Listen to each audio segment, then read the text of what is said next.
The lawyer's hand closed around my wrist before the prayer ended. Firm. Urgent. Miss, please come with me immediately, he whispered, breath unsteady. Don't tell your parents. Don't tell your younger brother. You'll be in danger. At funerals, everyone whispers. Fear just has a different pitch. I followed him past bowed heads and folded hands, past my mother's quiet grief and my father's rigid stillness. My heels sank into the wet earth with each step, as if the ground already knew something else was about to be buried. Behind the cemetery stood the old guest house. The door was ajar. Someone was inside. I stopped because the man who turned toward me was supposed to be dead to this family, and I was supposed to be dead to him. I inhaled. Then I prepared to speak. Betrayal doesn't arrive screaming. It arrives polite, familiar, warm. I met him years ago through family business. Sharp suit, softer smile. He listened, really listened. When my grandmother fell ill, he showed up before my parents. When I spoke, he remembered. When I doubted myself, he steadied me. Trust grew quietly, like mold, like poison.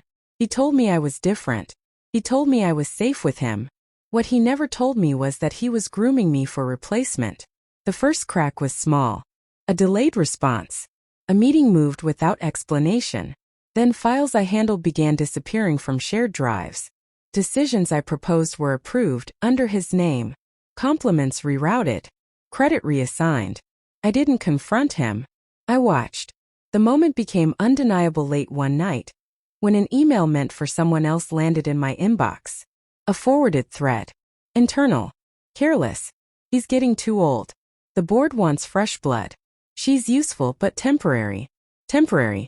I stared at the screen until my reflection stopped looking like me. Then I closed the laptop calmly, quietly. That's when I stopped being hurt and started being precise. I didn't cry. I audited. Contracts altered. Accounts rerouted. Authority claimed without signatures. Dates. Times. Witnesses. My grandmother used to say power never leaks. It's siphoned. She was right. I built my case the way he built his lies, patient, layered, invisible. I didn't warn my parents. I didn't warn my brother. I let him believe he was winning. Promotions are intoxicating when you don't know the ceiling is already collapsing. The lawyer at the funeral worked for my grandmother. She had suspected everything. Before she died, she amended her will, quietly, legally. Control of several dormant trusts passed not to her sons, but to me. Conditional. Triggered only if misconduct could be proven. Proof I already had. The danger the lawyer warned me about wasn't physical. It was reputational, financial, existential. If my family knew too early, they'd protect him. If he knew too early, he'd disappear. So we waited, until the day grief made everyone careless. Back in the guest house, he stared at me like he'd seen a ghost. You shouldn't be here, he said. I smiled. Small. Controlled. You shouldn't be standing. The lawyer closed the door. The sound was final. I spoke slowly. I wanted every word to land. I told him about the audits, the emails, the will. I told him the board meeting had already happened, that his resignation letter was drafted, that the criminal investigation would begin the moment he left the property. His face didn't collapse. It calcified. You replaced me, he said, voice cracking. I shook my head. You replaced yourself. I just stepped into the space you vacated.